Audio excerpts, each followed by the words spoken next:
there was nothing going on between us, and that was painfully evident, and the interview just kind of wound down.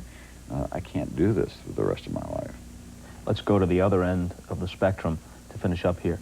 The well-known interview with Gorbachev. In retrospect, how do you view the job you did there?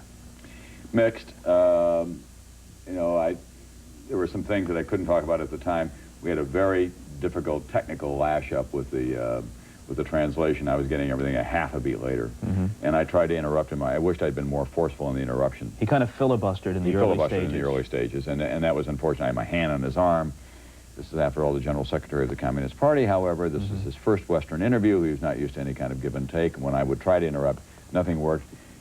Maybe I should have pounded the table. Maybe I should have just stopped the interview and said to him, hey, listen, this is not working if you're going to go on at this length. We'll never cover the subjects that we have to in an hour, and you have to stop.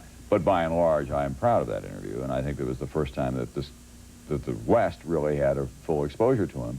And a lot of people who looked at it, who were Kremlinologists and others, were astonished at how freewheeling and he, in fact, was, the kinds of questions that he took.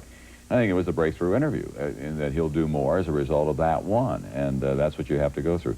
Koppel called me about 3 days after the interview, and he said, you know, I've watched that a couple of times now, and I've thought about you, and I know where you were. He said, I've been there myself, and he said, none of us could have done any better, and I just want you to be aware of that. He said, that was a difficult, trying set of circumstances, and he said, ultimately, you should be very pleased with it.